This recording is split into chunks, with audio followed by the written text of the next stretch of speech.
Good morning friend, कैसे आप लोग? सब अच्छे होंगे। सभी को मेरी तरफ से राम राम, राधे राधे। फिर एक वीडियो लेके आया हूँ आपके लिए आईबीपीएस पीओ इंटरव्यू के लिए। जो टॉपिक्स है, दो इंपॉर्टेंट टॉपिक्स है। What is the difference between bank and NBFC and what is different cash credit and overdraft. इसको शॉर्ट में बोलते हैं सीसी एंड ओडी। ठीक है। मैं भी कल जब आप लोगों से मॉक ले रहा था तो मैं आपको सीसी और ओडी के बारे में पूछ रहा था। बट उस सारे में से बस दो ही बच्चे अच्छे से जवाब दे पाए थे। बट उसमें बहुत सारे की कमी देखने को मिला, तो मैं सोचा कि बट पीडीएफ मैंने वैसे ऑलरेडी डाला हुआ है, बट आप लोगों ने पढ़ा नहीं। तो मुझे लग रहा है कि वीडियो के थ्रू आपको समझाने की कोशिश करूंगा। 3-4 मिनट की वीडियो होगा तो समझिएगा डिफरेंस क्या है, क्योंकि आपसे ये दोनों कॉमन क्वेश्चंस है, पूछा जाएगा। ठीक है। और आज से इंटरव्यू स्टार्ट हो रहा है तो मुझे लगता है कि आज भी आपको ये क्वेश्चन देखने को मिलेगा। तो चलिए, वीडियो स्टार्ट करने से पहले आप लोग लाइक कर देना, सब्सक्राइब कर देना। और कल मैंने मॉनेटरी पॉलिसी की वीडियो बनाई थी शॉर्ट्स में, what is the difference between, आपको वर्ल्ड बैंक आईएमएफ के बारे में बताया था, डिवेंचर क्या होता है, कन्वर्टेबल डिवेंचर क्या होता है, नॉन कन्वर्टेबल डिवेंचर क्या होता है, इसके बारे में बताया था। तो आज का टॉपिक आइए नोट कीजिएगा। प्लीज सब्सक्राइब कीजिए, मेरा ग्रोथ रुका हुआ है। आप लोग लाइक नहीं करोगे, सब्सक्राइब नहीं करोगे तो ग्रोथ नहीं बढ़ेगा यूट्यूब पे। तो चलिए, बैंक और एनबीएफसी में डिफरेंस जानते हैं, एक एक करके देखते हैं। बैंक को रेगुलेट कौन करता है? Regulated by RBI under banking regulation act 1949। तो पहला डिफरेंस है ये, दोनों को आरबीआई रेगुलेट करता है बट दोनों का एक्ट डिफरेंट है। ठीक है। तो बैंक कहाँ रेगुलेटेड है? आरबीआई के द्वारा रेगुलेटेड है। कहां पे? Banking regulation act 1949। और एनबीएफसी को कौन रेगुलेट करता है? आरबीआई करता है, बट एक्ट क्या है? कंपनी एक्ट 1956 या आप कहो 2013 ठीक है। क्योंकि इसी को 1956 को चेंज करके कंपनी एक्ट 2013 रखा गया है। ओके, ये हो गया, ध्यान दीजिए। बैंक क्या करता है? एक्सेप्ट डिमांड डिपॉजिट करता है। और एनबीएफसी क्या करता है? NBFC can not accept demand deposit. इसका काम है, देखो एनबीएफसी दो तरह का होता है, मैं समझाता हूं। एक एनबीएफसी होता है, डी होता है, वो कंपनी का नाम होता है। एक एनबीएफसी लाइसेंस जो मिलता है वो सी लाइसेंस मिलता है। ठीक है, मैं यहां पे कोशिश करता हूं, यहां पे समझिए। एक एनबीएफसी डी मिलता है मतलब डिपॉजिट, ठीक है। सी मिलता है क्रेडिट। मतलब अगर आप ये दो कंपनी की लाइसेंस मिलता है, अगर आप डिपॉजिट लेते हो तो सिर्फ आप डिपॉजिट करोगे, अगर आप सिर्फ क्रेडिट दे रहे हो मींस लोन बांट रहे हो, तो वो कंपनी सिर्फ लोन बांटेगा। ठीक है, समझ गए? दो टाइप का होती है एनबीएफसी।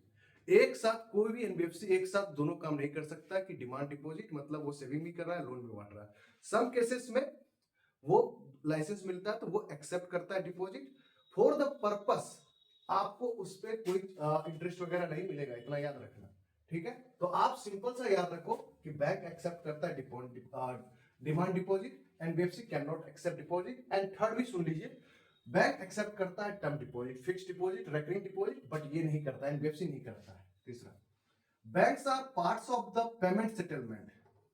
बैंक क्या होता है कि ये पार्ट है पेमेंट एंड सेटलमेंट का। पेमेंट एंड सेटलमेंट क्या होता है कि जैसे लाइक इस चेक को इशू करना, यूनिफाइड पेमेंट इंटरफेस सर्विस आपको अवेलेबल करवाना, तो ये सारे चीज करता है, बट ये नहीं करता। NBFC can not a part of payment and settlement system. ठीक है।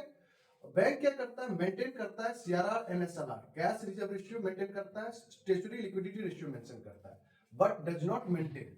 NBFC can not maintain CRR SLR. सबसे बड़ा इंपॉर्टेंट पॉइंट, बैंक क्या करता है? आपको deposit insurance credit guarantee corporation देता है, मतलब डीआईसीजीसी अवेलेबल है, मतलब आपके डिपॉजिट पे ये मैक्सिमम 5 लाख का इंश्योरेंस प्रोवाइड करता है। ये इंश्योरेंस अवेलेबल है, यहाँ पे डीआईसीजीसी इंश्योरेंस अवेलेबल है, बट आपको एनबीएफसी में ये चीज अवेलेबल नहीं है। तो बिगेस्ट डिफरेंस है ये। ठीक है।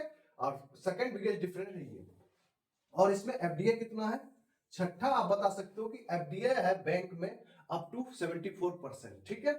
बट आपके जो एनबीएफसी है वो 100% है एफडीए। ठीक है। ये मेंस की भी चीजें हो गई आपके लिए और ये इंटरव्यू की चीजें हो गया। तो मुझे लगता है कि ये चीज आपको समझ में आ गया होगा। Got it? And now talk about cash credit and overdraft. आइए, इसमें बहुत सारे बच्चों को दिक्कत होता है, मैं समझाऊंगा। इसमें अच्छे से ध्यान से सुनिएगा। जो चीज मैं बोलूंगा ना, वो शायद अभिजीत मिश्रा सर ही बोलेंगे वो चीज, और मैंने कहीं नहीं देखा वो चीज बोलते हुए। सुनिएगा, वो पॉइंट पे मैं एम्फसाइज करूंगा, ध्यान दीजिएगा। कैश क्रेडिट क्या होता है? A short term loan for businesses to meet working capital. मतलब ये कैश क्रेडिट बिजनेसमैन को दिया जाता है, मतलब बिजनेसमैन या जो बिजनेस कर रहा है उसके लिए। क्यों दिया जाता है? To meet working capital needs, मतलब उसकी नीड है इसलिए दिया जाता है। ठीक है, ये हो गया, ये डिफिनेशन हो गया। ओवरड्राफ्ट क्या होता है? A credit facility allowing individuals and businesses, यहाँ पे इंडिविजुअल भी है, बिजनेसेस है, to withdraw beyond their account balance. ठीक है, यहाँ पे आपको मुझे पता है कि नहीं समझ आ रहा है, बट ये डिफिनेशन है। दूसरे पॉइंट से जो मेन डिफरेंस है वो पता चलेगा, वेट एंड सी। ठीक है, अब क्या है, कैश क्रेडिट क्या होता है? Use for daily business operations like purchasing inventory, stocks, या कर सकते हो आपकी रिसीवेबल्स। अब रिसीवेबल्स क्या होता है? कंपनी का प्रॉफिट होता है, आप कंपनी का प्रॉफिट दिखाओगे, वो डॉक्यूमेंट जमा करोगे तो उस पर आपको सीसी मिल जाएगा। ठीक है, तो ये चीज हो गया। अब ये ओवरड्राफ्ट क्या होता है? Use to handle short term cash flow. ठीक है, मिसमैच। मान लो कि आप अगर बिजनेसमैन हो या इंडिविजुअल्स हो, आपकी गुडविल बहुत अच्छा है। ठीक है, गुडविल अच्छा होने पर तो आपका ना शॉर्ट टर्म की जरूरत है, कि मान लो कि आपकी वाइफ चली गई मॉल में सामान खरीद रहा और पैसे कम पड़ रहे हैं, तो ये सुविधा अवेलेबल है आपके लिए, मतलब शॉर्ट टर्म के लिए, मतलब शॉर्ट टर्म कैश फ्लो, मतलब इसमें मैक्सिमम पैसा उतना ज्यादा आप नहीं ले सकते हो। बट सीसी में क्या है, कैश क्रेडिट में क्या है कि लिमिट नहीं, आप ज्यादा भी ले सकते हो, बट इसमें लिमिटेड है कि आप इतने में ही कर सकते हो। ठीक है, थोड़ा सा इस चीज को समझिएगा। जैसे आपकी वाइफ चलेगी मार्केट में सामान खरीद रही है और उसने ना जितना पैसा था उससे ज्यादा सामान खरीद ले, आप आपके पास अभी आप पैसा नहीं है, तो आपको ना वो आपकी गुडविल देख के ना ओवरड्राफ्ट पे आपको पैसा दे देगा। देखो ना लिखा हो अर्जेंट फाइनेंशियल नीड। ठीक है, तो ये चीज हो गया। अब देखो इस पे अब जब पैसा दे रहा है बैंक, तो बैंक को क्या फायदा है? सबसे बड़ा डिफरेंस ये है, ये चीज सुनिएगा, यही चीज मेन है। ये आप बैंक आपके मुंह से सुनना चाहेगा। ठीक है, यही बताओगे तो मुझे लगता है कि आपको वो हैप्पीली खुश हो जाएगा, मतलब पूरा खुश हो जाएगा। देखो, interest charge on the utilise amount, not the transaction limit, मतलब जो total transaction limit, sorry total. मान लो कि सीसी की तरफ, मान लो कि मैंने आपको 50 लाख आपको दिया। ठीक है, मैंने आपको सीसी पैसा दे दिया, बट आपने पैसा निकाला उस पर भी चार्ज नहीं है। उस पैसे, मान लो कि 50 लाख आपके सीसी में क्या है कि सीसी के तहत आपको मैंने 50 लाख दिया। ठीक है, इस 50 लाख में से आपने मान लो कि एट अ मोमेंट 20 लाख निकाला, 20 लाख निकाला और इसको आपने यूटिलाइज किया 20 लाख को, तब आपको इंटरेस्ट पे करना है बैंक को। ये सीसी में खासियत है। अगर आपने ये 20 लाख सिर्फ रख लिया ना, आप खर्च नहीं किया ना, तो इस पे आपको कोई चार्ज नहीं देना पड़ेगा बैंक को। ये है कैश क्रेडिट, यही चीज है इंपॉर्टेंट।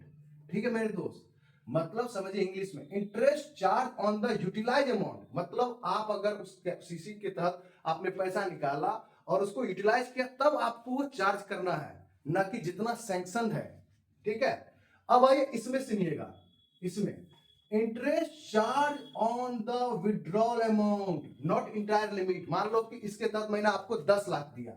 ठीक है, ओवरड्राफ्ट के तहत आपको मैंने 10 लाख दिया। ठीक है, 10 लाख रुपए दिया। ओके, अगर आप इसमें से 5 लाख निकालते हो ना, तो ये 5 लाख निकला कि आपको इंटरेस्ट चार्ज लग जाएगा। बट सीसी में क्या था कि ये 5 लाख हम यूटिलाइज करेंगे तब चार्ज लगेगा। Got it? तो ये चीज आप समझिए, यही चीज है बैंक आपके मुंह से ये सुनना चाहता है। ठीक है, समझ गए होंगे मुझे पता है। एक बार और बताता हूं। ठीक है, आप एक बार इसको देख लो, मैंने इसको वाइप आउट करके एक बार बताऊंगा। पहले आप देखो, अब सीसी कैसे देगा आपको? सिक्योर्ड अगेंस्ट स्टॉक पे देगा आपको, इन्वेंट्री आप जो बैंक में जमा करते हैं, रिसीवेबल्स देगा, जो कंपनी की प्रॉफिट है आप दिखाओगे उस पे देगा।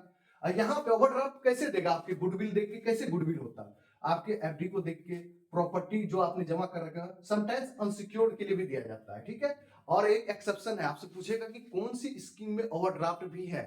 प्रधानमंत्री जनधन योजना, आपको पता है ना, 10,000 वहां पे भी देता है, only for businessman, individual and businessman दोनों के लिए। ठीक है, अब मैं आपको समझाता हूं जो मैंने बताने की कोशिश कर रहा था, कैश और चार्ज वाला। थोड़ा सा मुझे पता है वो आपके लिए प्रॉब्लम क्रिएट कर रहा है अभी माइंड में, थोड़ा सा उसको समझा देता हूं।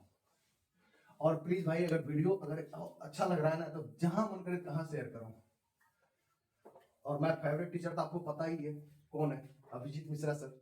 आप सर्च करो ना भाई, बहुत आप लोग अंडररेटेड उसको समझ रहे हो, बहुत बढ़िया टीचर है भाई। बजट बोल रहा हूं उससे पढ़ने के लिए, तो आप पढ़ नहीं रहे हो।